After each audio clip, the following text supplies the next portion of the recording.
How's it going, everyone? And welcome back to another edition of the Stupid Questions podcast. Today on the podcast, going to be talking with Robbie Deckard. He is a professional triathlete, a professional triathlete coach, and a good friend who I've gotten to know over the past few years. For the past 2 years, actually, in February, I've had the opportunity to go down to Tucson, hang out with him, his girlfriend Amy, and Mark, and some other people. And it's just been some really cool memories that I've made. And now it's a great opportunity to have Robbie on the podcast because get to talk a little bit about him, his life, a book he's writing, just the next stages that he's taken in his career, and amongst other things. So hope you enjoy this episode with Robbie Deckard.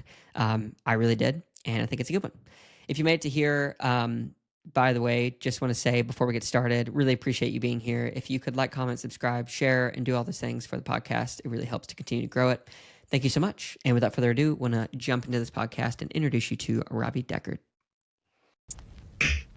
But the podcast spaces do look cool. I got a buddy who used one time, and it had it's got cool lights and all that stuff. Yeah, So I and want then to he get was some able of to, that. yeah. I mean, I feel like it makes it look more pro, you know? Yeah, the cool lighting and all that. I've been trying to, for the longest time, keep it like, I don't know, homegrown-ish feel, but I feel like after 3 years of doing it, I should probably start to make something happen. Yeah. Time to go full Rogan. Yeah. You got a guy who can just look stuff up for you in the middle of the podcast. Yeah, Mark, right. can you check that, Mark? Yeah. Oh. That'd be funny. See if he's down. Yeah.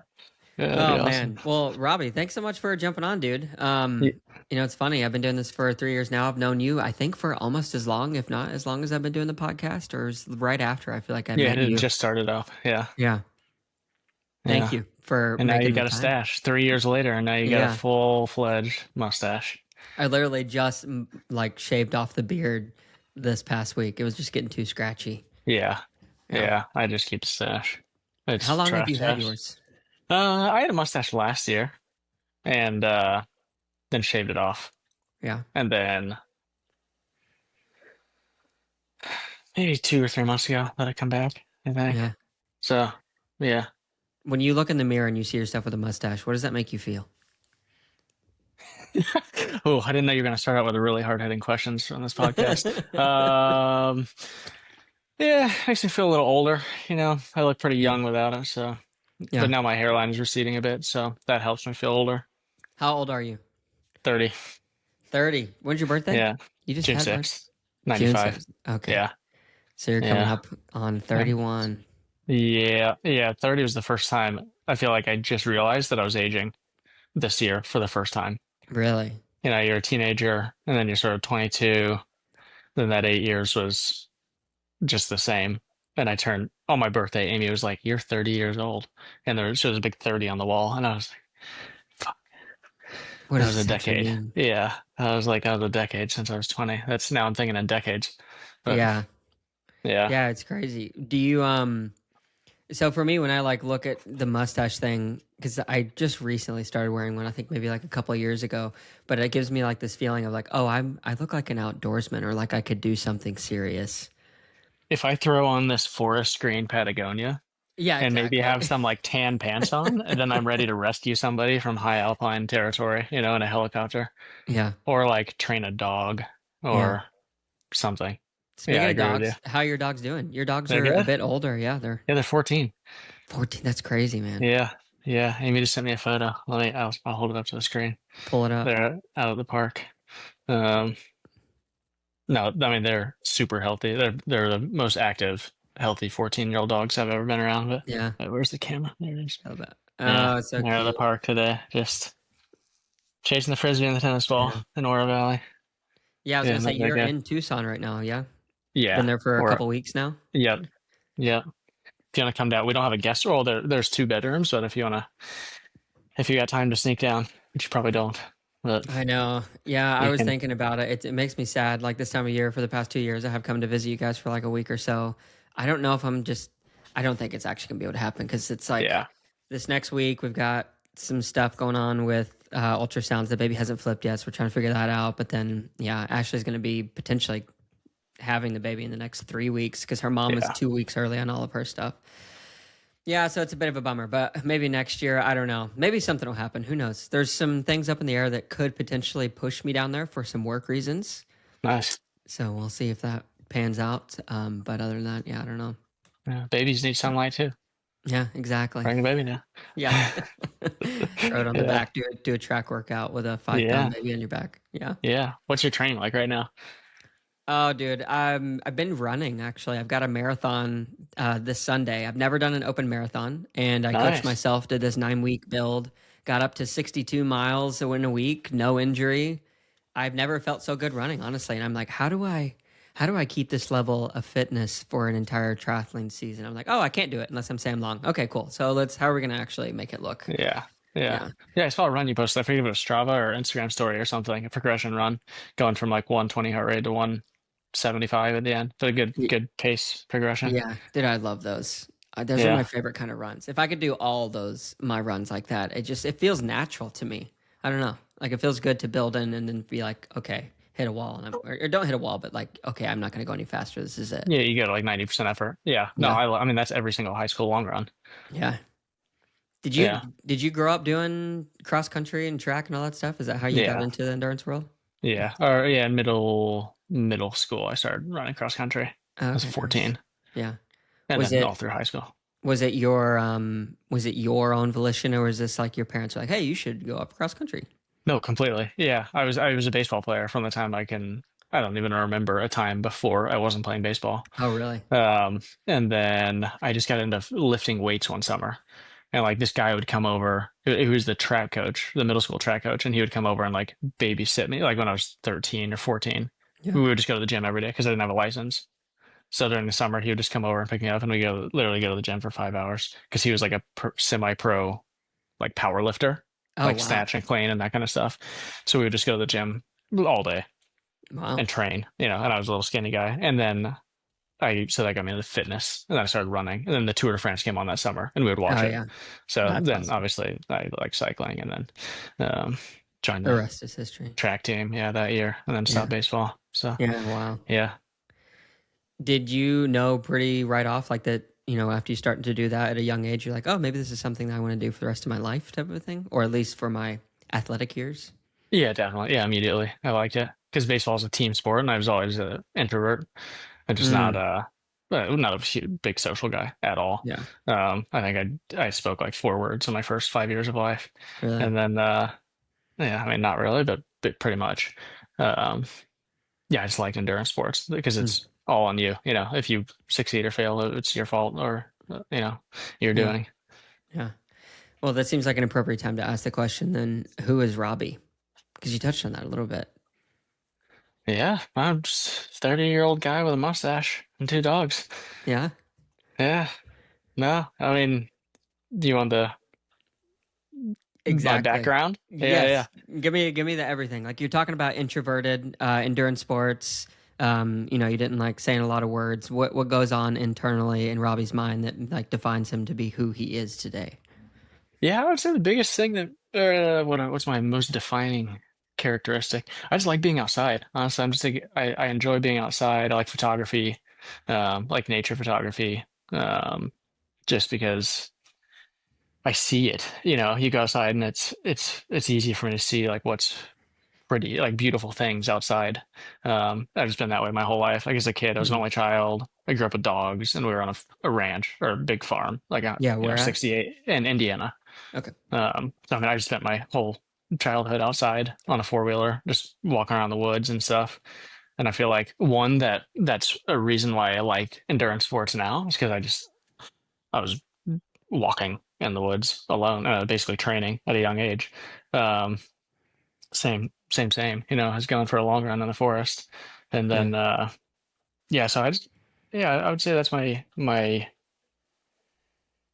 one of my defining qualities is I just enjoy being outside, and that probably stemmed from my childhood and the fact that I didn't have siblings. So it was sort of like I would just preoccupy myself outside, bring the Red Ryder BB gun or pellet gun or 22 Bring rifle, back and just memories.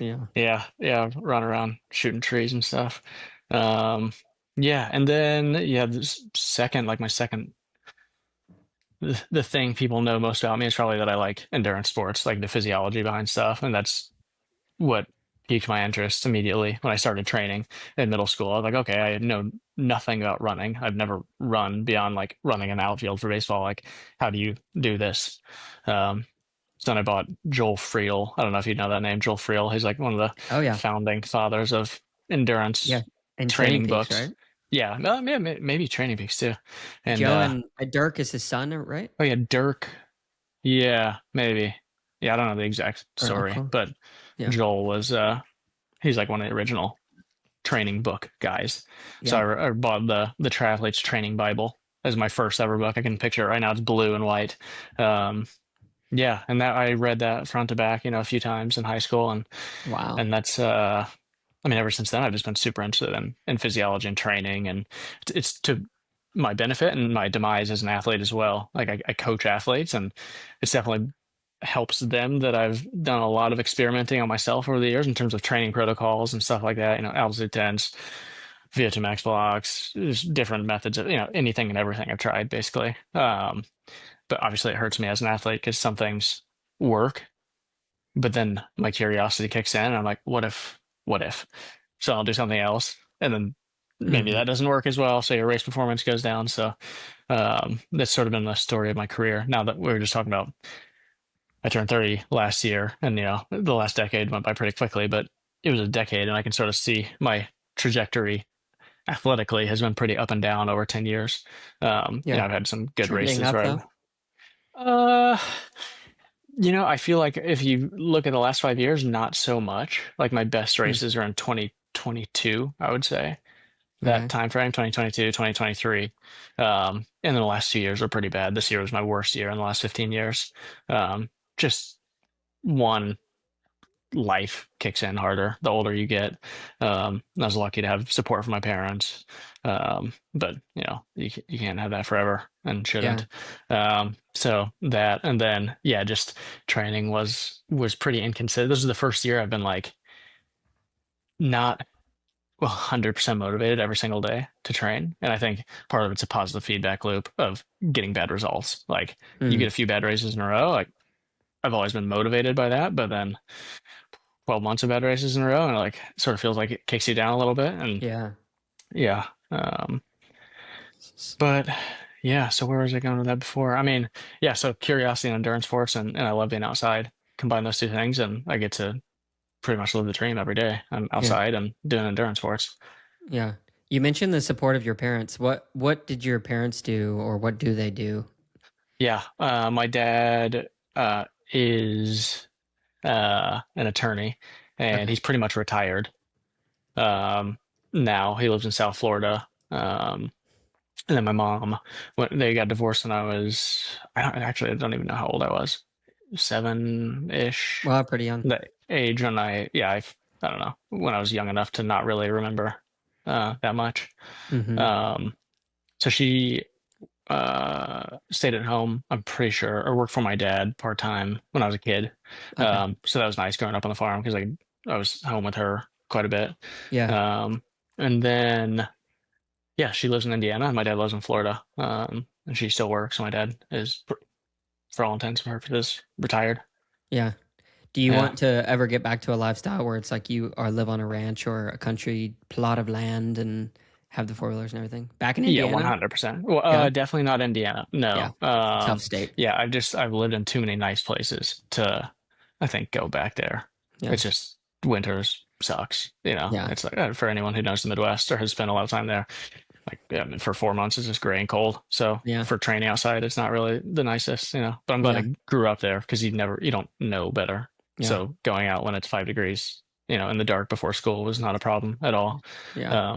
But now I'm weak from going to Tucson Yeah. I was every gonna say winter for you the don't last even 5 years. experience Yeah. winters. Yeah. No, no, no. I got one snow this year in Colorado, and I was like, sweet, that's awesome. It was beautiful. Now I'm going to Tucson. Yeah. Yeah, but yeah, definitely I want to live, where there's a lot of open land and pretty pretty nature. And I did. I lived in Steamboat Springs actually in 2020. I moved up there with an ex-girlfriend, and she bought a house, or her family bought a house, and it was awesome. This little not little. It was like a good sized mountain cabin up outside of Steamboat, 20 minutes. Just awesome views of the mountains, and the training was awesome. There's a lake you could swim in, and it was during COVID, so pools were closed. So I could just go swim in this mountain lake. It's like you just take out your phone and take a photo in any direction, and it was super beautiful. Yeah. So that was, yeah. Eventually, I want to go back to someplace like that, but my Well, girl sick. Amy, my girlfriend, who she likes a little more civilization, so somewhere not too remote for her. Yeah. Yeah. I was gonna say, where did she grow up? She Rochester, New York, so upstate New York, which is Okay. also a nice place. Yeah, it's It's pretty cold up in the there. winter, but it's nice. Yeah, it's pretty. I haven't been, but I've heard that there's actually a lot of really sick biking, like up in the Adirondacks and hiking, running, all that stuff in the mountains. Yeah, But yeah, get I've never competitive. been to the Adirondacks, but she was just there this summer, and it looked pretty cool. And Lake Okay. Placid is up there, so if anybody's done Lake That Placid Ironman. Ironman, I mean Yeah. that's pretty. Yeah. Yeah. So So whenever you first stepped into the endurance sport world and you started to seriously consider like, okay, professional triathlete, I'm going to try this. Think about the mindset and, kind of the goals, dreams you had, and then compare and contrast that with where you are now.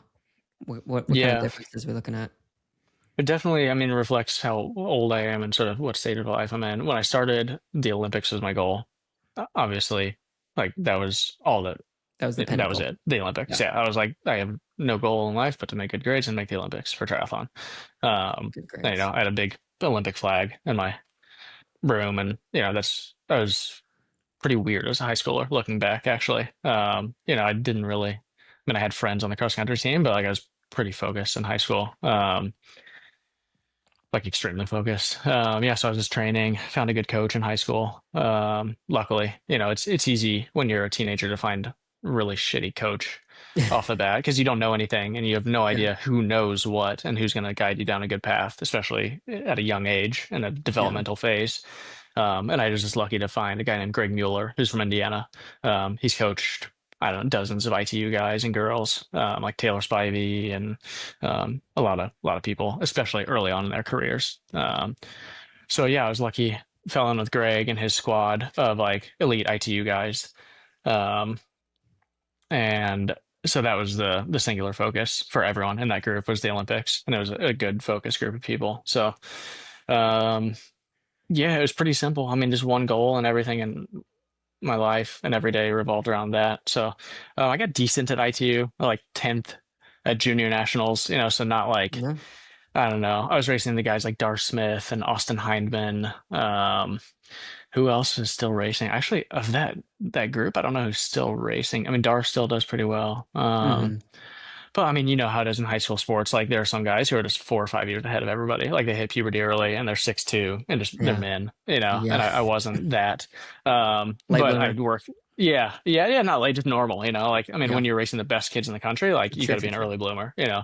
Um, so, but I worked harder, I'd say, than anyone else in juniors, just from I don't know why. I just wanted it. Yeah, so I was like 10th ish, but I didn't start out swimming at a young age. So the swim was a problem for ITU racing. So I made it to like elite level. Started racing races. And when I was 18, 19, like early college years. But yeah, my swim just wasn't good enough. I could go and get chase group and Conti Cups and stuff like that. So again, like 10th, 15th place, but I was not going to cut it for IT racing Mm. with the swimming. So then, yeah, did some like draft legal super sprint stuff. I don't know if you remember MLT stood for Major League Triathlon. It was like a No. super sprint series. It was like Super League basically. It was Yeah. it was the predecessor of Super League, Okay. and it was in the U.S. It was like mixed team relay, girl guy, so 4-person team, and then everybody did a super sprint triathlon that was about 20 minutes long, and it Wow. was awesome because it was like a bunch of 20-something-year-olds, and the money was really good for triathlon. Like you would make. I got lucky, but like all 2 or 3 years, and had Ben Canute on my team and some decent girls, and we got like second place each year in the series. I think I made like 10 or 15K, which was Wow, that's awesome for a awesome. 22-year-old. Yeah. Yeah, you feel like you're And making it. it's yeah, for sure. And I was like, okay, yeah, this is my job. Like this is cool. And we would just party our faces off after every race because it was sponsored by Red Bull and Tito's vodka. So obviously Red Bull vodka Yeah. became my drink Yeah. after everybody's drink. So yeah, I did that and then moved to more non-draft racing. And did decently for a few years, and I would stood on the podium, I don't know, a good handful of times, top five, a lot of races. Got I think 24th at 70.3 Worlds in like 2019. I was 2019, I was 24 at that time. Um, I enjoyed that racing. And then I feel like I've seen now the transition from 2018, 2019 70.3 racing to 2026 70.3 racing, Yeah, it's like night and which has day. been an insane shift. I mean, it is completely night and day. Like I could get top five at most domestic races, in 2019, no problem. And now you get fifth, and it was a really good race. Even and my level has improved a lot since then. But Yeah, what happened? How do you make sense of that? I mean, I heard some people say a number of different things like, "Oh, bike technology, this, that, and the other." But what do you think it is? yeah, more people in the sport because when I got into it, my idols were guys who were not triathletes at a young age. They were, pro cyclists or college swimmers or whatever, and then they transitioned to triathlon. But now I'm seeing kids like I mentioned Dar Smith and that class. I feel like that was one of the first generations to grow up doing triathlon. Like I didn't Hmm. even start out doing triathlon in my eyes. I started out running and then got into triathlon. Um, but I mean, these kids are just training well from 10 years old. You know what I mean? Like I didn't know anything and I was lucky to have a good coach, but looking back, I would have done it differently, my training at a young age and just done more volume at an easy intensity basically. And just building the engine up for basically 5 years straight. And these kids are doing that. I mean, it's not uncommon to have 18-year-olds who are training 25 hours a week and that's suitable for them. They're not like overtraining at that volume because they've been training since they were 10. Um, so I think that's a major reason. And then ITU guys coming to long course, which is not, something that's not a novel idea. Like it's obvious that a lot of ITU guys have gotten older and switched to middle distance and long distance and those are I mean, IT racing is where the best triathletes in the world are, the most talented guys, and now they're coming to long course, and it just, obviously they're going to have immediate success. So that's the biggest thing. I think more people doing the sport, those people start training better at a young age, and specifically for triathlon, and then ITU guys who were super good 5 years ago are now coming to the sport, and Hmm. and those three things I think are the biggest thing. When do you think is too young to start training? Before you can walk, like that's not a good time. But once you can start walking, I think you should get outside. I mean, like my kids, I hope they're outside, from immediately, like, Hmm. and just enjoying outside. Obviously, I'm not going to have them be training. Like they can do whatever they want. If they want to play the piano, that's completely fine. But I want to live in a place that's beautiful Gives and they that can go opportunity. skiing and they can go mountain biking and hiking and running and people do things outside. Like it's your environment, I think, is probably the biggest influence on Hmm. you or on a person, besides their own mind, or like internal dialogue, that is affected by the environment. So I just want to raise my kids in an environment that's conducive to being outside and doing stuff outside. And if they're doing that, then they're going to be training. If they're on the ski team and the mountain bike team and but even baseball team, whatever it is. So I don't think there's too young an age to start training. Yeah. I mean, Killian Jornet was going on like expeditions with his parents at whatever age 4 or something crazy. Yeah. Oh wow, I didn't realize that. Yeah. Yeah. Good for No, him. he has been training, but it Yeah. wasn't training. He was just hiking with his parents in the Alps, or Pyrenees or whatever it was. Yeah. Um, and now look at him, Yeah. Insane. He just did Yeah. some crazy feat where he was actually out here. I forget what it was called, if it was the Sierra Cascades, but he did a ton of different hilltop or Yeah. mountaintop points, and then he finished on Shasta in the middle of a storm. Like I think that was his first or last peak. I can't remember. He may have done Mount Hood or something, but yeah, it was absolutely insane. Like he just sends it up there. Oh yeah, there's a storm brewing in. No, he'll be fine. Yeah. It's just I heard that. I think he did, it might have been every 14er in North I America. think that's what it Was was. that? I feel like that was maybe it on Yeah, bike. It was human powered, so he would bike to each mountain, climb it, yeah, and and then then climb it. then go Yeah, on. Yeah, just yeah, insane. Yeah, yeah. I remember I literally. heard he was going to do that, and then whatever, some time went by, and I heard, oh, he did it, and it wasn't that big of a time between me hearing he was going to do it and he did it. So I think he Yeah. was pretty quick. You know what I mean?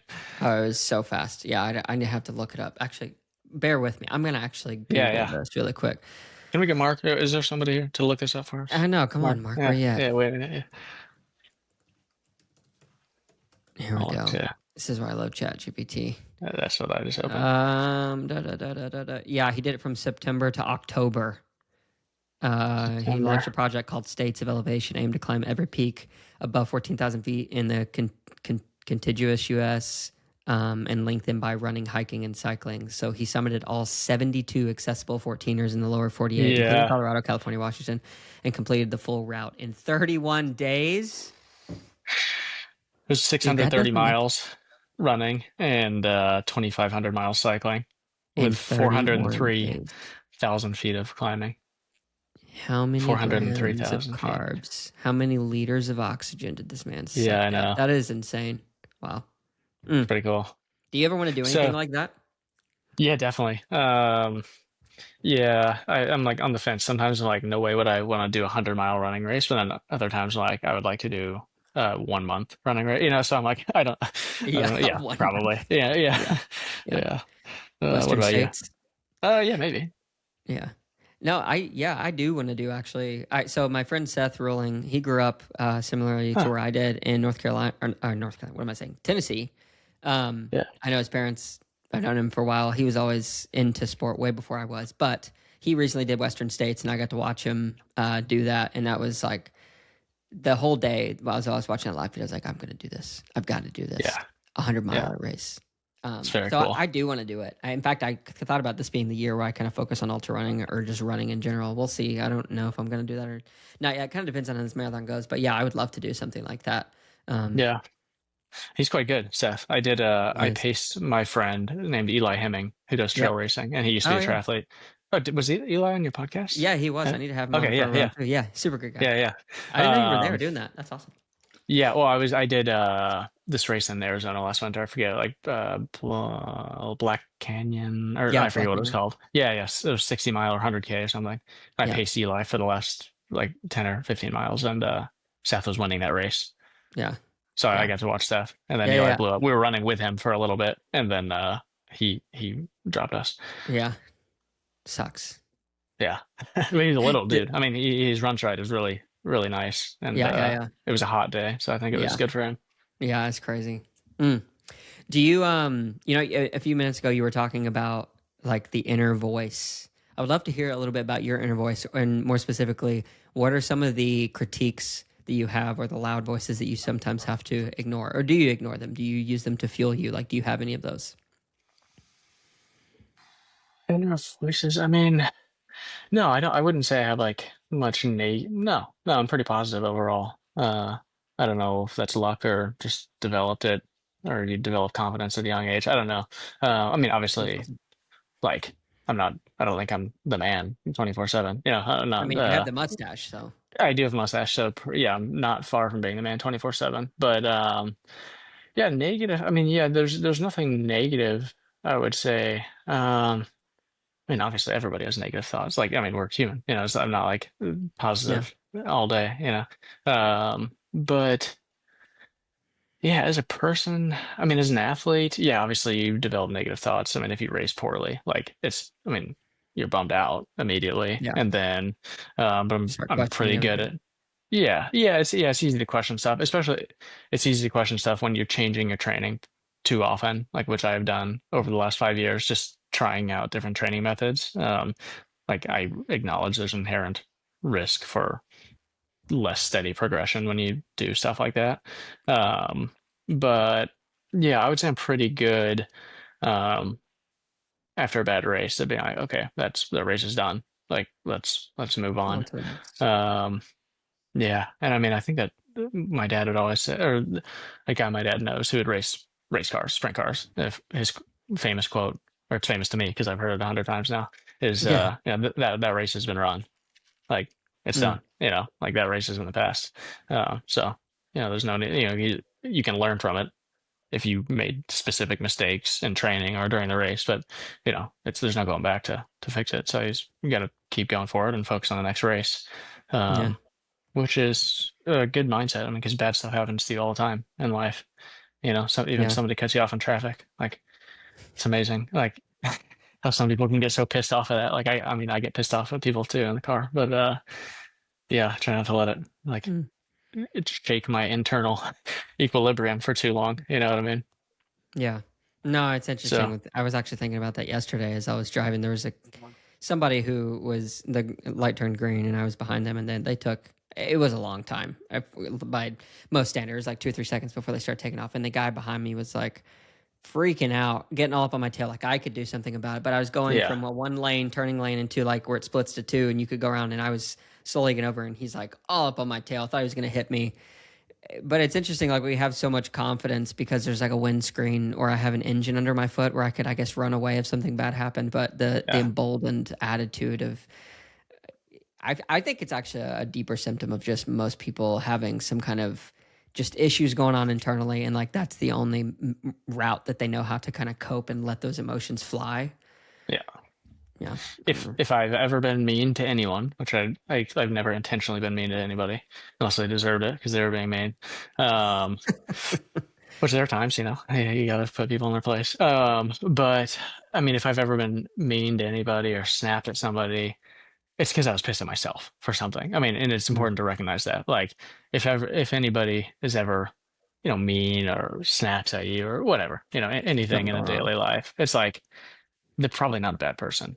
Like, you can call them out for doing something stupid or mean in that moment, but like for me at least, like I'm naturally nice, and I think we're all naturally nice. But if you're doing like if you just don't like yourself, I mean, like my big thing is Mm, like Instagram. Like if I sit down, sometimes I look at Instagram literally for 2 hours. It's like that's my biggest flaw as a person. Like a semi addicted to Instagram. It's bad. Like I'm just really easily sucked into that for some reason. If I put my phone down, I'm like, fuck. I just have like an hour of my life that 2 hours. I Yeah, just wasted. You know what I mean? Then I'm in a yeah. bad mood, and then like that's my most likely time where I'm gonna like be short with somebody. Mm, Um, so I think I mean, you're spot on. Like if people are pissed in traffic, it's it's a deeper maybe symptom. 0.01% of the time there's a emergency. You know what I mean? If Yeah, that. But the rest, I think people are just, it's you can justify being upset at somebody, but like people are psychopaths on the road. Um, yeah, I think probably because they're just pissed at whatever. They got a shit job. They aren't happy in their relationship, whatever it is, like yeah. some bigger meaning that just makes your baseline emotional state like pretty negative because you don't like what you're doing Mm, yourself. yeah. Yeah, I think it's that's a the big one. yeah. If there's one thing I've learned from doing this podcast, dude, it's like I think everybody is going through something. I always like trying to figure out what that is to like trying to bring that to light, and it's obviously a little bit harder, I guess, in a podcast light sometimes because it's like, oh, this is a public conversation to a degree, so it's going to be put out there. But I saw this video yesterday on social media of all places where this guy he had just like some simple note cards and he wrote simple messages on them like, hey, whatever you're going through, you're going to make it through, or today's going to be better, or hold on tight, like you're almost through this. And he just folded them up and passed them to people, and they had a hidden camera or Hmm. whatever in the park and like showed the people reading it. Have you seen that video? Yeah, Yeah, and people just start crying, and it's like, oh, well, that's actually what it's all about because it's really easy. It's easy to escalate a situation if somebody's frustrated or angry, but if you were able to kind of just yeah, say a kind thing or offer a little bit of like, "Hey, I see you," or just because it's in those cases, it's not really hard to be prophetic in terms of like, "Hey, I know you're going through something tough and it's okay." Like you could say that to 99% of people, and I feel like that it would resonate immediately, and they'd be like, "Oh my goodness, this person knows me." But it's really like, no, we're all just going through stuff. yeah, Yeah, of course. I mean, that's it. yeah, That's life. So your perspective is important because that stuff is going to happen to everybody. yeah. Um, yeah. Going back to what you were saying earlier, just this is sort of diverging, but just back to the car example and how people are pissed off easily behind the wheel, and it's like you're protected inside a car. It's the same with a keyboard. You know what I mean? I feel like Yeah, think even of how more many people so. spend so much time in the digital world and inside a car. You know what I mean? Which is like a different version of reality. Like that's quasi reality. Digital is obviously, that's easy to explain. That's not reality. I mean, it's digital reality. Um, but it's like that, I think, transfers more than people realize into reality in terms of how it Mhm. affects your internal state. Like that's your Yeah, environment. If I'm looking at Instagram, like now my environment is Instagram. Like I'm yeah. living in Instagram, like that's affecting you, The way you whether or not think. you want it to or not. Yeah. Yeah. It's like now when I put the phone down, you're not done looking at Instagram. Like if you look at pictures of puppies and people smiling on Instagram, like you're going to be in a better mood for sure when you put your phone down, Mhm. which luckily my feed is all funny stuff like that. Puppies. Like we can see, Yeah. yeah. But if you look at people like fuck, I watched one video of that shooting in Mm, Minneapolis, like when it happened, and now every 10th video I get is like some ICE bullshit or like some yeah, political stuff. And I'm like, man, yeah, like some people that's not what they see all day, you know what I mean? Because you get sucked in, yeah, like the algorithm sees that people like controversy. And it's like, luckily, yeah. that's not my algorithm, but like some people it is, and it instantly puts you in a Yeah. bad mood. Now you leave Well, that it's digital reality, and it's your reality now. yeah, it's crazy. It paints a perception of what we think reality is, but it's so interesting. Like, because you have the ability to aggregate. I don't know how many. What we have 8 billion people on the earth. Probably 75% of those, I would guess. I don't know what it is, are on social media and whatever. But the Mhm. algorithms know, like, okay, well, we're incentivized to keep people on this app, so we show the things that are most shock value or funny or just like the very extremes of every emotion. And then you start feeding into that, and like that's all you see. That does become your reality. Like you think, oh wow, that's all that's out there. And Yeah, completely. yeah, and you don't have to be stupid either, because like I fall into it. I think everybody falls into it. Yeah, like we come from a time I think before the phones where like the whole world is operated around like small communities, and that is your world. The interactions you Mhm. have every single day, the conversations you have, like that is your world. And then every once in a while you get a newspaper or a telegram or whatever from halfway across the world. Oh, look at that! Tsunami happened 2 months ago. Man, that's tough. Well, we're moving on. It's like Yeah, totally different. Totally yeah, different. yeah. Yeah. So, in what you're doing right now with your profession, it's hard to ask this question because it sounds kind of rude, but is what you're doing worth it? For now, but not for that much longer, honestly. No, it's not I mean, that's a legit question. Like, sorry, and it goes back to the question you were asking earlier, which is like, how has my perspective of sport changed, or something along those lines you asked, like, in the last Yeah. 10 years. Um, and like, it's tough because this has been not a talking point, but like rough what's the word I'm looking for, it's been a problem in my A relationship, I struggle. would say. Not a problem, yeah, a struggle or something I've had to get over in my relationship as an athlete. Like, you want to be focused on your performance. And sorry, I completely blanked the question you actually just asked me, but it's Yeah. Yeah. No, like, is what you're doing worth it? oh, okay, so worth it. Yeah, yeah. As an athlete, like, you need to be focused on your athletics, and especially nowadays, like, if you want to make it in triathlon, you need to be focused on triathlon. Like, it's just the level is too high to not be fully focused and succeed. Mm. Success looks different for other people, but I mean, succeed in my book is doing well at races. So like, for me, it's easy to get stuck into like, this is who I am and nothing else matters as much. And that's good as an athlete. You sort of need to be like that a Yeah. lot of the time. Um, but then as you get older, okay, actually, if you're not making a full-time living from it, you got to change your perspective a little bit, Mm. because other things do matter now, like making money and having a family. It's just, you can only delay that So mentality shift so long, unless you're making money, then whatever, keep thinking that way because you're yeah. you're fine. At least you'll survive, off of race Yeah. earnings. Maybe you won't have a lot of friends or, a family, but plenty of people don't have friends and don't have families and are super successful in all whatever profession it is. You know Monetarily, what I yeah, mean? for sure. Yeah. Um, but yeah, so I mean, that's how it's changed for me. And then in terms of being worth it, like, financially, no, it's absolutely not worth it. Like, anyone who's ever done an Ironman, like, if you didn't get paid, that's fucking stupid. Like, it's probably worth like $10,000 to go through that pain, minimum. Like, it hurts a lot, for a Yeah. long time. Like, doing an Ironman, like, when I'm done racing professionally, like, I'll do cool things, but it's not worth it. Like, doing an Ironman is absolutely not worth it to me for no money. Like, Mm. not that I make a lot of money doing it now. Like, I made $1,000 when I did my one and only Ironman last year. And I'll tell you, that wasn't worth $1,000, Yeah. in terms of, like, Hours how you spent. spend your time. Yeah, yeah. Obviously, there's the greater picture, which is like overcoming challenges and training, going through the process, like the Sure. human aspect of sport. But financially, triathlon is not worth it unless you're making, I think minimum 50K, 60K. And I'm just sort of pulling that number out of my ass. But like, in terms of the time you put in and the suffering of racing, or like the pain you feel during racing, like, yeah, it's only worth it for a handful of people, I don't know, 50 to 80 people in the world, Yeah. who are making enough money. But yeah, I mean, it's completely worth it. It's been my entire life for since I really started having a life as a individual.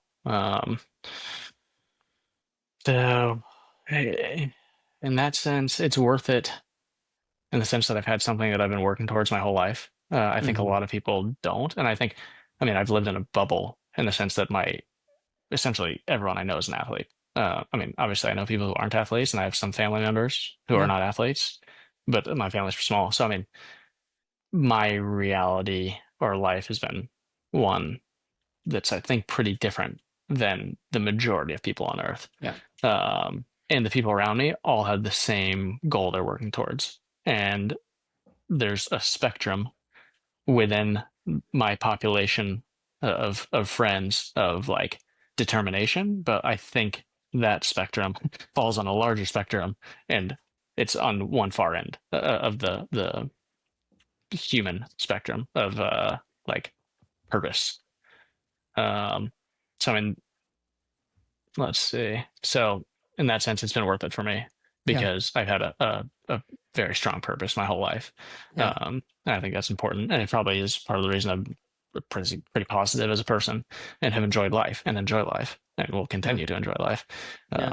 And you hear it all, like I hear it more frequently now because people my age who've been racing as a pro for 5 or 10 years are starting to retire, their professional career. And I'm trying to think off the top of my head. I can't think of one person who hasn't struggled with it. Just like, Not yeah, that not making the having change. training be your Yeah. main thing and your Yeah. purpose. Like that's a major purpose that's now taken away. Like, Yeah. Well, and it's so like tangible. yeah. Um, so yeah, in that sense, it's completely worth it to me. Yeah. And obviously, there's it's sort of cliche, but like instilling work ethic. I think, and I've seen this with a few friends who have retired from triathlon. If you take a top 30% triathlete, a triathlete who's in the top 30% of triathletes, and they take the work ethic they brought to triathlon and put it to any other career there is, they'll immediately be You're in the gonna do top well. 5% in their field. Like I think it's a uncommon work ethic that you develop as a professional athlete, especially an individual or an athlete in a individual sport. Mm. Um, and I mean, yeah, I mean one example that comes to mind is my good buddy Colin, who was caught for doping in triathlon, so he didn't retire. He was forced out. Um, but I mean, he's become very successful immediately, in what he's done after triathlon. And from his words, it's not that hard. Yeah. It's pretty easy compared to triathlon, like Yeah. succeeding in other fields. If putting in essentially 40, I mean, a work week is 40 hours, but I don't know who can focus for 40 hours in a week. Who can go to a job that's from Yeah. 9 to 5 and be focused from nine to like nobody. You Nobody. gotta have You're paying drugs, people to sit there. yeah, Yeah. yeah, yeah. No, like nobody can focus that much. So I mean, if you can bring your 30 hours that you were training into a job and be super focused for 30 hours in a week, which is possible because you do it in training, like I think you're gonna just smoke 90% of people on the planet and whatever profession you're in. So I mean, Yeah. that's a major thing that I will hopefully take away from triathlon, when I'm done with racing. Yeah. Yeah, no, I appreciate you sharing that, especially the struggle. It's interesting because, you talked about in the beginning your goals of like, okay, I want to make the Olympics, and then it was be a professional triathlete. And I would assume that you probably wanted to do more than you have done so far. I think that's a completely human and normal thing. For me, like I first touched triathlon when I was like, shoot, it was back in like 2020. So there was no races. And I got a little taste and I was like, okay, I really want to do this. And I started to see gains and I made it my goal to get my elite card to hopefully enter one of the biggest races that I could get to and just get my teeth kicked in. Well, here we are. That was when I was 27, 26, and 27. And here I am going on 34 this year. I did not get that elite card. Got close a few times, but, for whatever reason, just didn't get it. And talking myself through like being okay with not doing that. If it still happens in the future, I guess it's possible there's like some way that it could happen, but kind of letting that dream die or that particular goal, it's been like one of the hardest things I've ever had to do. Similarly, like when I was younger in college, I started a business that I convinced myself was going to be like the biggest outdoor brand, in the world. And then COVID happened, it all shut down. And it was just like, I had to realize like, oh, this business isn't who I am. And similarly now with triathlon, it's like, oh, well, getting my elite card or whatever, this sport like isn't who I am. But it's always so hard because as humans, I feel like we so desperately want to grab onto something to be our identity so that it gives us, like you're talking about, like that worth or purpose. And you can still take worth away from it. Like you're saying, like there's things you can learn, and it's the characteristics of who we are as an individual, the things, the habits that we produce. I feel like that are the pillars of who we are that we can carry to whatever, like you're saying, field afterwards, whether it's business or whatever, a job. Um, but it's so hard to actually do that, and I've seen that exemplified through so many athletic careers. It's like, how do I let this piece of me die while taking the parts of me that are eternal into the next foray? It's not Yeah. easy. Yeah. Yeah, I think a good way to do it, and I'm not talking from experience, so my word isn't worth that much, but the way I'm going to phrase it in my head or to myself is like, you are who you are as a person. You have certain characteristics. I'm a nice person, or even things that you enjoy, like general things you enjoy. I enjoy being outside, like I said. I enjoy like being creative, with photography or training. Training is a creative outlet. Like those are general characteristics that you can apply to anything in life. So I mean, I think you got to not reshape, just boil down who you are to essential characteristics, which Yeah. can be applied to any field. The Character. problem is when you start identifying like who you are with a secondary level of characteristic, like I am not friendly, I am a triathlete. Like, well, you can't be a triathlete if you're something else, what I mean? But that's a Mm-hmm. secondary level of characteristic. That's a describer of what you do. Like, it's important to go down to your, like take a first principles view of things. Like breaking something down to their first principles is like breaking something down to its most indivisible building blocks. Like usually it's like a problem. Like if you come at a problem with a first principles viewpoint, like you need to find out what is the core of this problem and then build up Mm. from there. It's same with yourself. Like you need to find out who you are at the core, and then you can take that to any field. Um, I think that's what people miss is they go to the secondary and tertiary levels of who they are, which is what they do. And obviously that's not transferable. Yeah. Like skills can be transferable, but that person is not transferable. Yeah. What is something that interests you that you could see yourself doing next post triathlon? Um, for so long, I've had a plan A. It's tough for me to say. You know what I mean? Like the second you start thinking plan B is the second that plan A is less likely to succeed. Um, but so dream job would be like fighter pilot. Obviously, that's my Let's unrealistic dream go. job. How's this? Yeah, Let's yeah. I'm a go. fighter pilot or F1 driver. So I mean, those might be tough to achieve. But yeah, I feel like a lot of guys have those two answers. Like I've been having beers with some people, and like whenever that question comes up, I feel like fighter pilot and F1 Yeah, driver are what is pretty it? What common. is it? Yeah, yeah, yeah. What is it about those two things you think that is so enticing to like the male psyche? Fighter pilot, obviously, you have to have a mustache. Yeah. Um, I think that's required, and that just says a lot about you. So that's probably why I have a mustache right now. It's my inner child trying to be a fighter pilot in real life. Hmm. So this is as close as I'll get. But no, I think you just go fast, and it's an extreme job that everybody appreciates, or not appreciates, but like looks up, not even looks up to, like idolizes in a sense. Yeah.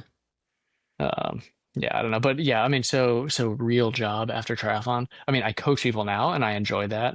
Um, if I went full throttle into coaching, I think the best way to do that is to have a squad in person. So I could definitely see myself enjoying having a group of like 10 guys um, who live in whatever, Boulder, Tucson, or something, and then just being on deck every single day, going on rides with them, going on runs with them, ticks my boxes of getting to be outside and exercise, and then I could give my full attention to these guys who are doing, what I wanted to do as a Yeah. teenager. Yeah, so I could Live easily see through them. myself doing that. Yeah, Yeah. live through them and just, I got 15 years of experience now. Like I'm writing a book right now, and the Let's biggest go. driver of that is just to share a decade and a half of experience. Like Yeah. I've done a lot of stuff, over 15 Yeah. years. So I can see myself doing that. Um, Yeah. I think it's New hard to York make money Times as a bestseller. nature. Yeah, maybe if I can sell 100 copies. Actually, I've been really happy with how people have subscribed on Substack. So if you're Let's into go. training, the book is on self-coaching. I wanted to write something that hadn't really been written before. There are a lot of training books, and I've read a lot of them. Um, but nobody has ever written a book specifically on self-coaching, and that's something I've done a lot of over the years, is self-coaching, and it comes with completely different challenges of coaching another athlete. Like coaching, I find, I don't want to say it's easy because I haven't coached, you know, a dozen world champions, so I can't Yeah. say it's easy. Um, but it's a lot easier to coach another person than it is to coach yourself, because your emotions as a coach, you're not really affected by emotions when you coach another person so Yeah. much. But when you're coaching yourself, obviously you wake up and you feel your body, which affects your emotions, like, and you want to succeed. Like, Mm, this may sound bad, but no coach, and I can guarantee it, no coach wants the success of their athletes more than they would want the success of themselves if they were an athlete. Like, it's just natural. Like, if you're yeah. in a car, like, and you see a brick wall in a cyclist, and death is the brick wall, like, you're probably going to hit the cyclist. You know what I mean? Like, that's a bad example, but like, you care more about yourself than anybody else, which is normal, because you got to survive or live. Hmm. It's a ingrained evolutionarily to care most about yourself.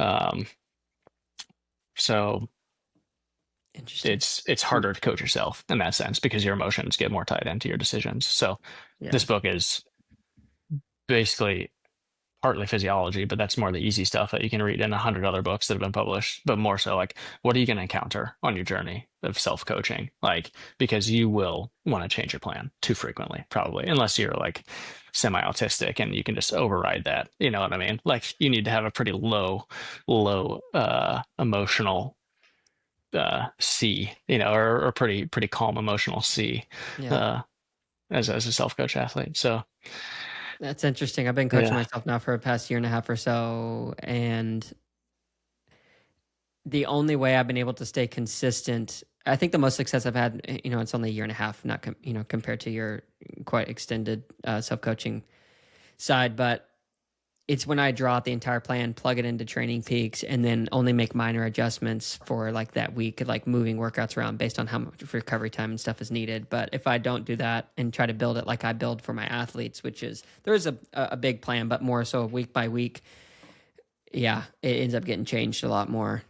So it's interesting. And the belief factor too. I feel like whenever you're self coaching or when you're being coached by someone, you can not everyone can do this, but you have to have a belief in your coach to like kind of let go of that and just kind of do the work.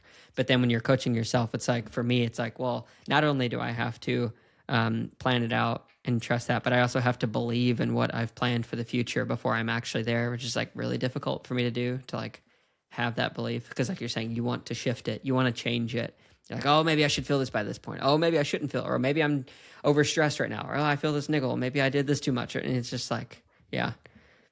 yeah, yeah. You have one bad workout, or you just don't feel good in a workout, and you're like, oh wait, maybe I'm doing the wrong kind of training overall. I don't know. It's Yeah, yeah. it's easy for me to be, when things are going well, it's super easy, and you're the smartest guy ever. You know what I Yeah. mean? Like, obviously you do this better. Obviously you coach yourself better than any other coach could ever do it. Mhm. So, well, but then when things are going badly, it's like, I find it's easy to go in the opposite direction and be like, what the fuck am I doing? Like, I should Yeah. have hired a coach, or like I should have done this, so Yeah. and maybe I'm just an emotional person. I don't know when it comes to training, probably. Um, but it's easy to have the ups and downs are amplified, I think, when you're Yeah. coaching yourself, because it's like, it's not only an athletic feat, but also it's a cognitive, or not a cognitive feat, but like you coach yourself too. It's a Yeah. double role you're playing. So it's Yeah. double the happiness, but also sometimes double the sadness. Yeah, no kidding. Do you Yeah. find that there's anything that you believe now that you didn't a few years ago in relation to coaching? Because you said like you've tried so many different methods. Yeah, I mean, for sure, minor details. Or like the backbone hasn't really changed in the last 5 years. Um, like, and it won't. I mean, I think I'm pretty close to reality, whatever that is. Like, my view of training, like, is, I don't want to say right. Like, it just is how the human body is. Like, we're not Yeah. evolving that quickly. But for sure, I mean, little things like, I was with a coach, Luke Van Leerd, 2 or 3 years ago. Um, and that's when I was having my best results. And I was like, man, I'm just like, every race is good. And, I got on beating a lot of good guys. Um, but I was like, I just want to try this VO2 max block. Like, he never gives like, in a classic sense, VO2 max workouts, like, training at your 4 minute power or your mile. But pace, whatever, however you want to define that, or Yeah. pace at VO2 max. Um, I'm like, I want to try this, like, because my VO2 max is low. It's mid upper 60s. So for a pro, that's on the very, very low end. Like nobody is in the 60s really who's winning races. Um, but I just wanted to try VO2 max work, so I left Luke, amicably. I was like, I just want to try this. And yeah, I would say it worked partially, but then I just couldn't fit it into the bigger plan, like, well, with myself. But yeah, so my view of that, I don't think you really need to do a lot of VO2 max work, so that's something that's changed. I was like, this is the key. Like, Yeah. this is how I'm gonna reach the next level, like VO2 max work. Obviously, there's no Yeah. one key, Yeah. so it's easy to get. I get too gung ho and stuff like that. So I mean that has changed. Like, I probably did increase my VO2 max, and my 4 minute power increased quite a bit, but my race performance did not improve.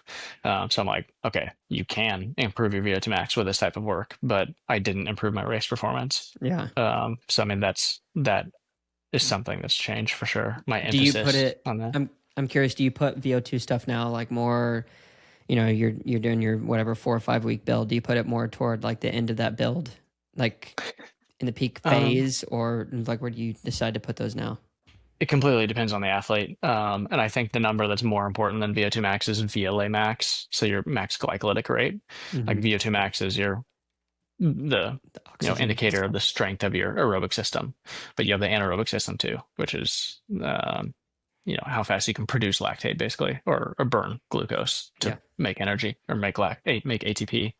um, and I mean, and that's how Luke trains, like his coach and advisor when he was racing, and he won Kona twice. Luke, as an athlete, his coach sort of developed this idea of VLA max. Like, everybody had been obsessed with just a threshold or a lactate curve, Mm-hmm. and finding LT1 and LT2 and doing more threshold work to improve your threshold. Mm. Um, but this guy named Jan Albrecht, Luke's advisor, came up with the idea of VLA max. Okay, we have two energy systems. Um, the VO2 max changes slowly, like that takes years to develop, but the VLA max you can change pretty quickly for some people.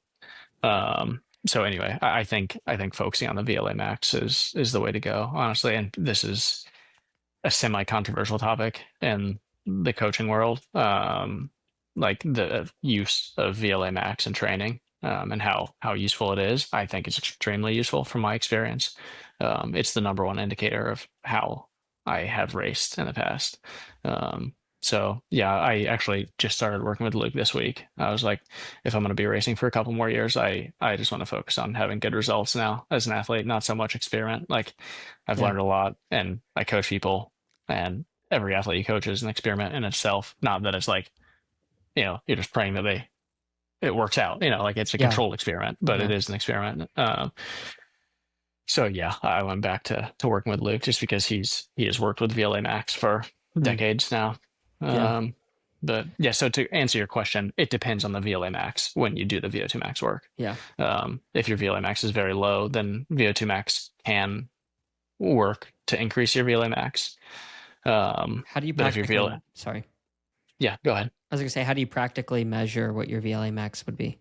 With blood lactate. Okay, so you get a lactate So meter. You do the hardest yeah, thing. exactly. Stick with. Yeah. So you're looking for rate. VLA max is a rate of lactate production. Okay. V is rate. LA lactate maximum. So maximal rate of lactate production. Um, so you're looking for, just basically to sum it up, a baseline lactate, which would be 1 point something, and then the maximum lactate you can produce, and the time that it took to To get produce that there. lactate. And again, it's some people it's controversial because some people, like, you have PCR or creatine phosphate that you burn for the first 6 or so seconds of a max effort. Some people have a lot more creatine than others, so maybe somebody's 4 seconds and another's 10. But like, okay, when you're looking at a group of endurance athletes, I think you're all pretty close. If you look at a weightlifter compared to a marathoner, it's going to be a big Way difference, different. Yeah. probably. But I mean, amongst a pretty homogenous group of athletes, I Yeah. think it's safe to use 6 or 7 seconds, and you can figure that out in your max test. If you go out and do a 30-second max, you start maximum from the beginning, so you're not pacing for your best 30-second power. You're going for max effort from the very beginning, and your power declines in the last half of that test. Yeah, for But sure. the second your power starts to decline, you can That's when estimate you that know. as when your PCR reserve has been more or less exhausted.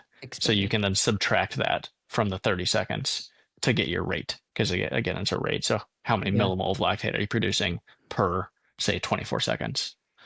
Is it accurate to say when you're doing that, like if whatever, if it's an 800 to 400 sprint, even if you can even truly sprint 400, 100 sprint, whatever, you you run that feeling of like, oh, I'm invincible and I can keep doing this, and like you can keep kind of gaining ground, but then it like kind of drops off, it starts to burn, and you're like, I can't sustain this. Is that inflection point? Is that an accurate measurement of when that VLA max would be? No, I don't think that's so much the accurate. It would be like cycling is nice because you have a power meter, Yeah, and the power meter reads every, each one is a little different, I think, but like you get very small time increments of yeah, power yeah, readings. So for me, just because I've done the test a lot, I know it's always right around 6 seconds when my power will start to dip a little bit. Like it will go up quickly up when you start sprinting, and then it will hit a peak power, and that's always right around 6 seconds for me. And then it doesn't drop off precipitously immediately, but for the last 10 seconds it starts to drop, and that I think is acidification. Like that's the reason we don't use glycolysis all the time for everything. Like it would be cool if we could because you get so much power so quickly from it, but it's because it produces acidity, basically mm, hydrogen ions. Um, so the acidity shuts the muscle down. Like if that was unregulated, like if you took off sprinting all out and there was not a regulation system to slow you down, you would die yeah, because of the acidity produced, yeah. from glycolysis. Like stop your Um, heart. so I mean, yeah, I think that slowing down that you're talking about is more like acidity, Mm, or the problem is acidity. That's what's slowing you down. yeah, interesting. Mm. Well, I'll make sure to link your Substack if you send it to me. Yeah, cool. Yeah. For our small but mighty following, somebody will give you a follow Yeah, or something there. yeah, yeah. It's pretty. It's I there's a free version, but you don't get the whole thing on there. But for $5 a month, you can read what will be the entire book. Sick. So it's yeah, How far in are you on the book? Like when are you shooting for a date yeah. or just I'm on the first chapter right now. It's honestly okay? I wrote the introduction, but I had the whole book outlined out like Yeah. pretty in depth, um, with each chapter. But the introduction I'm finding is actually quite hard to write. It's somewhat the backbone of the book, and I'm trying to find the balance between okay, if I'm publishing a book online in chapter by chapter format on Substack, like who I just don't know how many people are going to read a full chapter that takes like 20 to 30, even like over 10 minutes. I feel like people are going to get lost. So I'm deciding if I'm going to publish each chapter in chunks, but then I don't want to inundate people's inbox with like micro chapters, you know what I mean? Yeah. Like, 'cause it's going to be a lot of chapters. So anyway, that's what I'm figuring out right now is I think I'm just going to publish the long chapters and Yeah, people I can read would. it if they want. Yeah. Like if they're paying, like they're interested, so they're going to read. Yeah. Yeah, do it. But yeah, I'm going to publish the first chapter next week. What is it, Friday? Yeah, like by the end of next week, I'll have the first one published, and then the Nice. rest is going to come pretty quickly because it's like it's outlined out pretty Yeah. thoroughly. Sick, dude. That's awesome. Yeah, Yeah, I didn't know you could do that with Substack. I mean, I've actually never used Substack. I've heard about it in so many different podcasts and so many yeah, conversations, but yeah. I've never jumped in, so I have to check it out. It's in right now. I feel like a lot of people are using Substack in the Yeah. influencer culture, Yeah. like which is cool because I mean you can like you don't have to go through a public. It's really easy to publish a book. Yeah. I've learned like Yeah. through Amazon publishing or Mm, Kindle publishing, something like that. Like you can do it for free basically. So yeah. I think a lot of people use Substack because it's so easy to publish your work on the internet. No, Yeah. Yeah. whereas you had to have a publisher, 20 years ago. Yeah. Do you So wanna it's you good. wanna actually end up making it like a hard copy as well? I will. Yep. Yeah. Yeah. When I'm done, it will be a hard copy. I'll just do Sick. paperback. Yeah. Yeah. Sweet. So a few minutes ago, you said something about training, like, you become, or you consider yourself like kind of an emotional person when it comes to the training. Would you consider yourself an emotional person all around in general? Ask my girlfriend. Yeah. She'll she'll say absolutely not. I'm not emotional enough. Yeah, I was gonna say, like, you don't seem Yeah. very emotional. No, no, no, no, definitely not. Yeah, I mean, I think it's like it comes. I haven't studied the Stoics a lot, but like people do, and I've read some of that work, and it comes down to like controlling your emotions and thinking logically all the time. Like pretty much a lot of stupid decisions are Yeah. because emotions override logic. That's not to Mm. say that, I mean, emotions have a place. Like love, Oh, obviously, 100%. is extremely important. You know what I mean? Like you can't be just a robot all the time, or else one, people, not too many people will like you. And it's probably tough to have a relationship unless you find another robot out there, which actually maybe today it's the time is right to have a Yeah. robot wife. Yeah. CVS just Um, dropped a bunch of them. yeah, but no, yeah, I don't think I'm super emotional. I think I'm on the less emotional side in day-to-day Yeah. life for sure. And Yeah. it's tough because I think Amy, my girlfriend, is on the other side. She's like a little more on the emotional side, and that's not a dig whatsoever. Like it's why I love her because she's the kindest person I know, and Yeah. Very sweet. wouldn't hurt a fly. Yeah, yeah. But sometimes it's tough to meet in the middle. Like I always go straight to logic. Like she was just venting to me the other day, and I immediately started asking her questions about it. And she got pissed at me, and I was like, "Oh, well, like I'm like, I'm asking because I care." You know what I mean? She's like, Yeah. "No, just be here for a second emotionally." Yeah. For me. Then we can go into figuring out the problem, Yeah. But so it's definitely we're on opposite ends on that front. Yeah. It's not too uncommon for guys and girls. Yeah. Logic Yeah, never works when trying to talk to my especially pregnant wife. yeah. That's the emotions are amplified. The Yes, pregnancy, I think. 100%. Yeah, Yeah, yeah. yeah.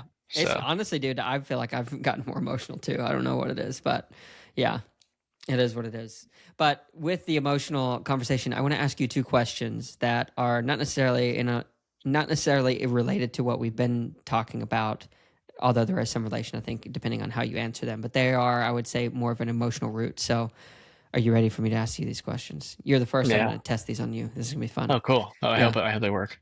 So, what is a moment that quietly changed you? Okay, recent. Yeah, this is. I have an easy answer. My dad had a stroke at the Mm. beginning of this year, Oh, and I would say that was the first time I really viewed him as like. I don't want to talk too loud. I'm in his house right now. okay. As like, uh, I mean, you look up to your parents, you know what I mean, and they're invincible, obviously, and they're gonna live forever. Like that's just if you don't think about it, that's how it is for me, at least. Like they're the man or the woman, and like they're gonna be around forever.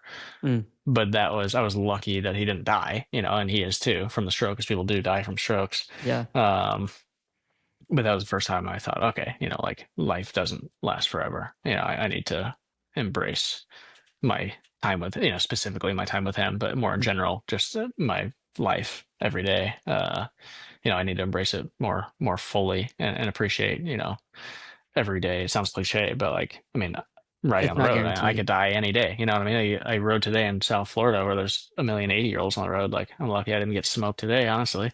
But like, it's that definitely one, I'm getting older. Two, seeing him getting older. Three, that event sort of put life into a slightly different perspective of like, okay, it doesn't last forever. And I turned Yeah, 30 this year, which was sort of tied into that. I was like, fuck, like that was a decade that just went by. Like I got to be careful this next decade because, it'll I'm come going to be through. 40 on the next one. Yeah, yeah, it's interesting By because your be person. careful, I mean like make the most out of it. Yeah, yeah, yeah. It's interesting with time too. The more we experience, the wider our perspective becomes of time. So, 1 year when you're 5 years old is like 20% of your life feels so long. I remember those days, like when I was really young, they felt so long. But now as you get older, it's like I can barely keep track of the days, let alone weeks, months, or years. It's like I feel like I was just a year ago in New Zealand, and especially around the topic of family, like similar.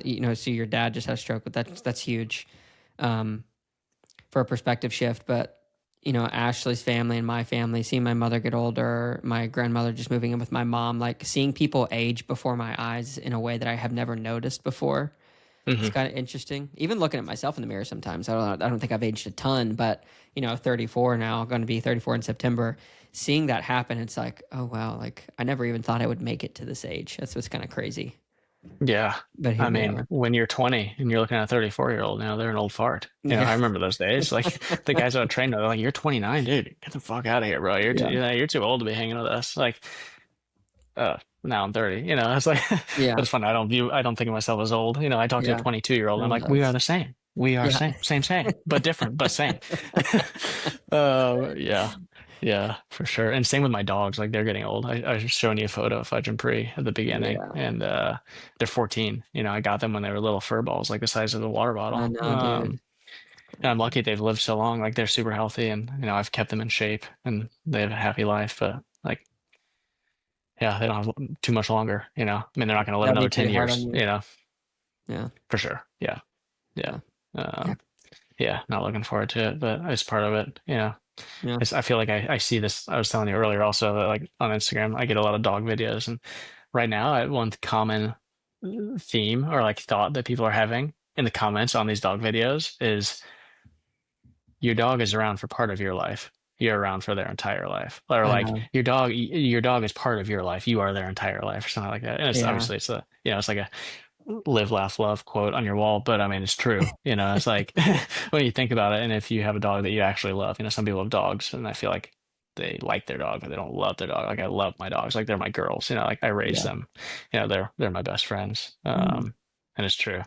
Like you're there from day one to the last one. yeah, So it's important to make sure. And now that they're getting older, I see it every day, or I think it every single day. I'm like, okay, yeah, this has got to be a good day. There's no time for bad days. Like yeah, every day needs to be a good day in mm, terms of loving them. yeah. That's a beautiful perspective to have, man. Here's the next question. What's something you wish people asked you more often? Mm, what book are you reading? One, I feel like people don't read that And much, answer. but like Yeah. I enjoy it. Like if I'm reading a book, like it's because I'm interested. I Mm, can't continue reading a book that I'm not that interested in. It's tough, but I like to talk about the things that I'm reading. Um, so I feel like yeah, that would be a nice question to be asked, and I should start yeah. asking people that question. But I think Yeah. maybe more people read than I give them credit for. But Yeah. I'm Yeah. Well, always what reading a book are you book reading? or two. It's what's the exact title? The Science of Plyometrics or something like that. It's about plyometrics Right. training. I have three books that are open right now, and like they're very different books. One is writing. God, because I'm writing the book, I'm trying to Yeah. improve my writing skills along the way and like Awesome. to learn some stuff. That one's pretty good. It's a little semi-dry. And this plyometric one is the one I'm into right now. Like it's going to be over quickly. Um, but yeah, I got into the gym a lot this winter, doing strength. Like one, well, the main reason is performance, obviously, but two, I just love working out, whatever it is, like burning calories or like hurting your body to then have it grow in Yeah. whatever Yeah. way that is. I just love that feeling. Like Yeah. I'll be an obsessive exerciser my whole life.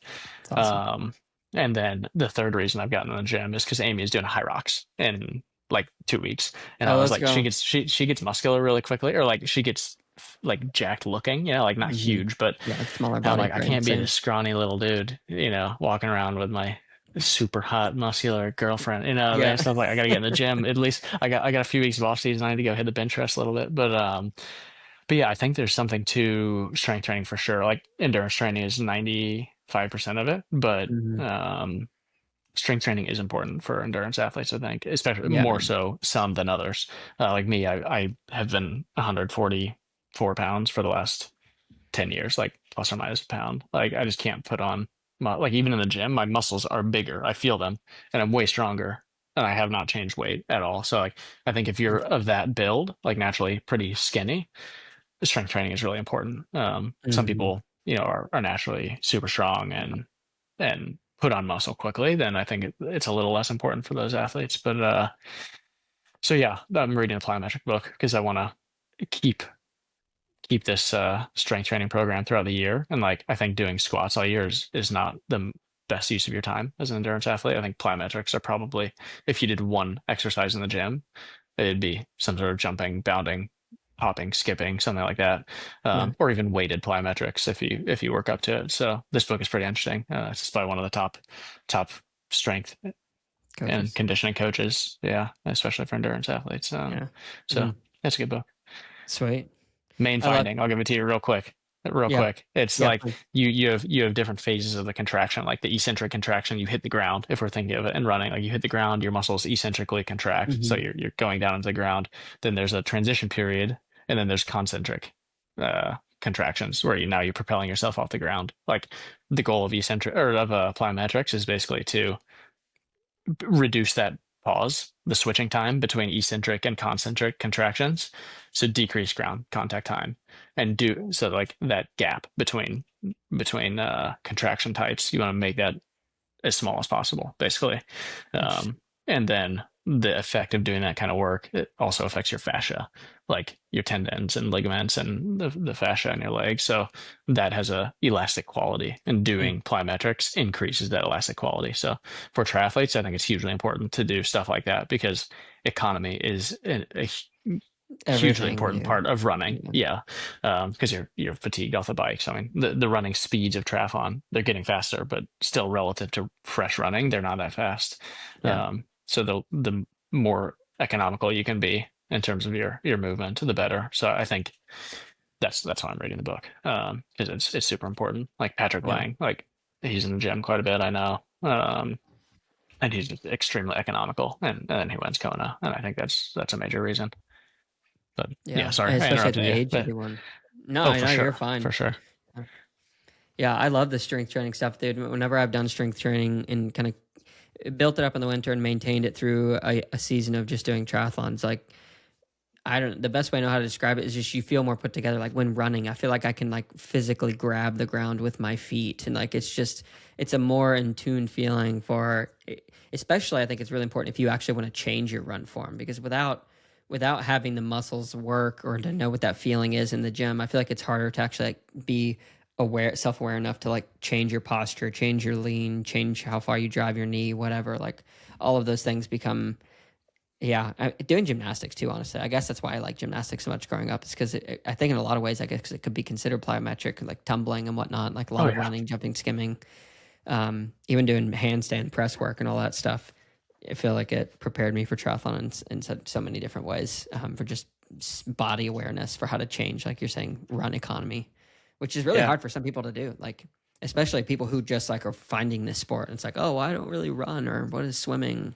I feel like it adds another layer of advantage for sure. absolutely. Yeah, I mean, being able to break down what is not complex at all, but because it's natural for us to run, but like it is complex, the movement of running. Like being able Oh to yeah, break that down into smaller steps in the gym is definitely useful. Like if somebody's just not using their glutes, like just doing a simple glute bridge or like a band around your ankles and a pushback, like to extend the hip, something like that can be yeah, hugely helpful. I do it before every single run.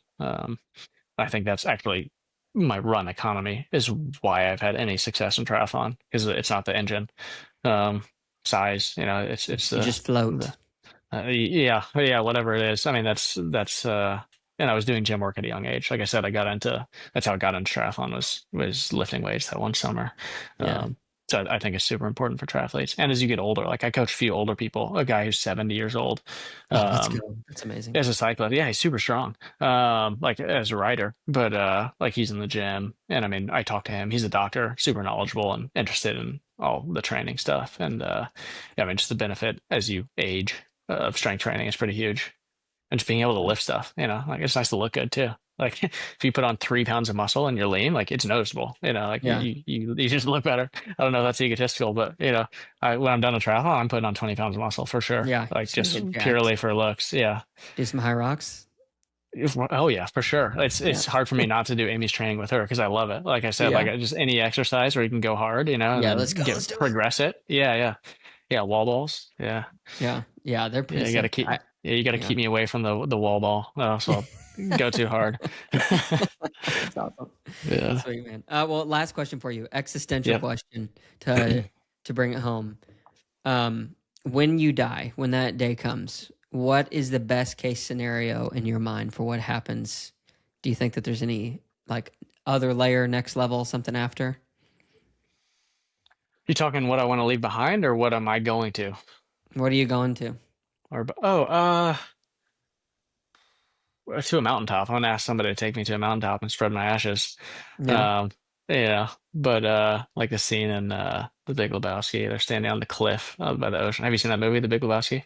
I haven't, but I've heard Oh about this man, you gotta scene. watch that. And any listeners who haven't watched it, if any of you listeners out there are funny people or like funny things, you gotta watch The Big Lebowski. It's a classic. But Anyway, they dump a dude's ashes into the ocean, and it's windy, and the ashes fly back into the main character's face, and it's a Yeah. funny scene. But yeah, afterlife, I don't know. I mean, I'm not religious. I went to a Catholic school, and plenty of my family is religious. I feel like we could start a new conversation now about religion because I know like you are religious or at Yeah, least bring it believe in on. God. I got Yeah. time. Yeah, I mean, I just maybe there's a God. I don't, who knows? I mean, I'm not saying there is or there isn't. I don't know. And I don't think anybody else knows. Like, that's my argument. Like, some people are adamant there's a God and this is how it was. And some people are adamant there's no God. They're like, prove it to me. We haven't seen him. I'm like, okay, you clearly don't understand like the concept of God. If you like, you're not going to see him. You know what I mean? Like, I don't see Santa Claus, but there's gifts under the tree. Like, clearly there's a Santa Claus. No, Hmm. kidding. Sorry. uh, but but yeah, no, I just don't know. And so I mean, I don't. If there's a heaven, that would be awesome. I hope I go there, and I hope it's full of dogs, and especially my dogs. You know, like All dogs that's go to I heaven. want I to. saw the movie. Yeah, yeah. So the answer is I don't know. Yeah. And I honestly don't think anybody knows. I mean, that's the concept of faith. You know, like even though Mm. you can't see it. You know, like that is faith. Um, but I haven't been convinced one or the other, and I don't know if I ever will be. Maybe when I'm on my deathbed and I need somebody to look to, I'll Mm.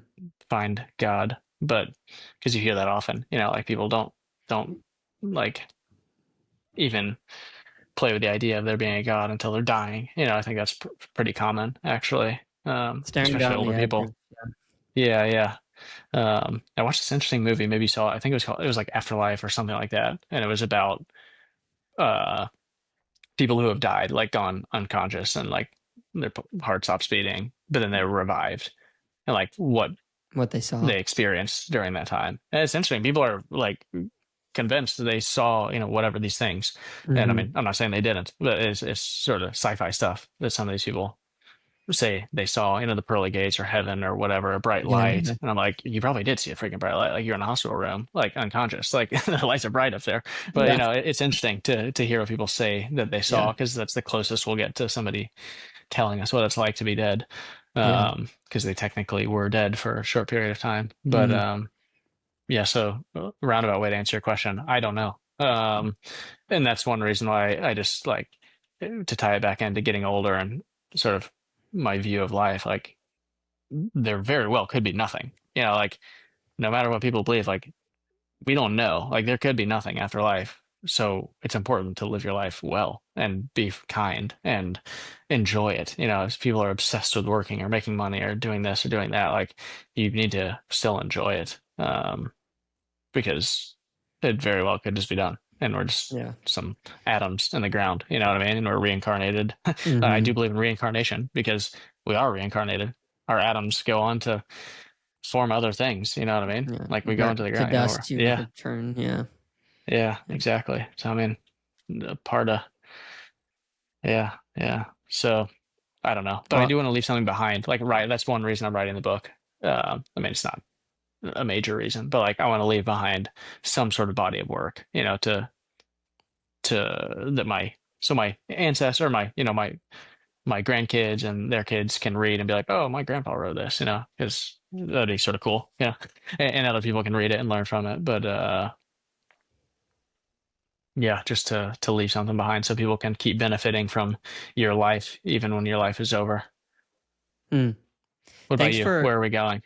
where are To we going? ask one more question, yeah, what's your view? I'm curious to know. So specifically after I die, I believe, and I believe the Bible supports that it's like sleep. You go into the ground back where you came from. So like in the beginning, I do believe God created Adam and out of the dust and the dirt and then breathed a breath of life into his nostrils. And that's kind of where he got his, the spirit character things, the fundamental building block of who a person is outside of the container that we call ourselves home, like this body. So I believe when you die, like it's rest until like God comes back to make new everything that kind of got messed up by Satan's plan of choices. Yeah, that's what I believe. Most people don't believe that. I think actually most Christians don't believe that. Most Christians are like, "Oh, you're going straight to heaven or straight to hell." I don't think that really exists. I think, yeah, Earth is will become the place of hell in like the new creation when God comes back, like that everything kind of gets destroyed for better, for better, like, so all the bad things kind of go away, and then like heaven comes down to, like, the new Jerusalem is built on earth. I think that's what the Bible supports. So yeah, but not a whole lot happening after. I think it's a rest. Yeah, but then you'll come back eventually.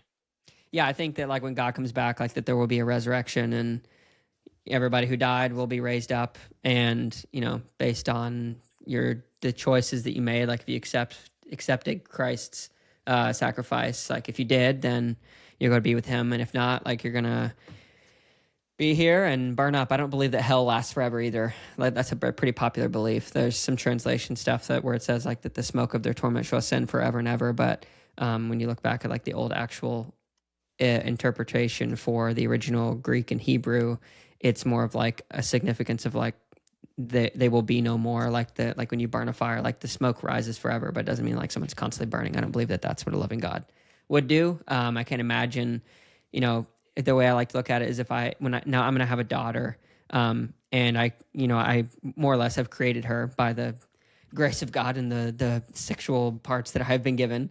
But whenever I look at my daughter, no matter what she does, I think, imagine the worst thing she could do. She could kill someone. She could whatever, like molest someone, whatever it is. I don't think that I could ever become to a place where I could like justify saying like, yeah, I think I'm going to have you burn forever. And what's more is like these people over here, we're going to be able to be living forever and watch someone burn forever. Like that doesn't sound like heaven. That sounds like a really sick version of a type of hell. Like to have to witness or to know that, oh yeah, we're up here just eating stuff, perfect life, and then that's Georgie over there. He's burning forever because he made a wrong decision. Like I don't think that's what I don't really think that works. But yeah, that's a little bit of my belief system around that. Yeah. Okay, reminds me of a Bob Dylan song. I'm blanking on the name of the song right now, but yeah. The which song? I'm blanking the name of the song right now. Completely blanking. By Bob Dylan. Bob Dylan. Yeah. I'll think of it and text you after this. Yeah. Oh, okay, nice. Yeah. But I did want to say thank you for sharing the way you did. I think it's most people when I ask these questions, they either don't care or kind of side skirt it, or sometimes do tell me what they say. But not many people say I don't know, and I appreciate that because I think it takes a level of humility to say that. And I'll follow it up with this last final thing to say about you too. You mentioned a few times while we were talking, about having a family or being a grandfather and stuff like that. I think that you're going to make an awesome dad someday, whenever that time Wow, comes. thank you. I think the same for you. Especially if you keep the mustache. If you shave the mustache, I'm not so sure, honestly. But if you keep the mustache, great dad incoming for sure. Thanks, man. Thanks. Yeah, mustache or not, definitely. Yeah. Thanks, man. I appreciate that. Yeah, same. Well, yeah, Robbie, really appreciate you jumping on and spending some time with me. I hope to see you in Tucson before too long. If not, somewhere else here in the future, maybe with a 1 or 2 year old on my back at the next time. But yeah, of course, running the Western States, the first baby carrying Western States finisher. Yeah. You got to start them young. There's no age too young to start training. Yeah, as long as you're walking. Yeah. Awesome, dude. Cool. Well, thanks a lot for having me on the podcast. I appreciate it. Thanks, man. Yeah. Thank you so much to Robbie for jumping on the pod, for sharing the way that he did, and so freely. It's really cool to know Robbie a little bit more outside of doing the podcast thing, because then I felt like I could just jive with him a little bit more and be more relaxed and ask some deep questions and shoot the breeze about anything that came across my mind as curious. So thank you so much for being here, and thank you to Robbie. Check out the newsletter if you want to jump in there. I'll be starting that back up here by the time this airs. We'll probably send out the third one of season 3, where it's just an unpacking of everything that happened in the episode and 3 takeaways that hopefully bring a little bit more value to you for the week ahead, or the week prior. I don't really know. One of those things. Week ahead. I'm a little bit tired. But thank you guys so much again for listening. It makes a huge difference to me. It adds a lot of value to my life, and I just really appreciate it. When people listen, it makes you feel like you matter a little bit more, and that is super valuable to me. So thank you, and I'll catch you in the next one. Peace.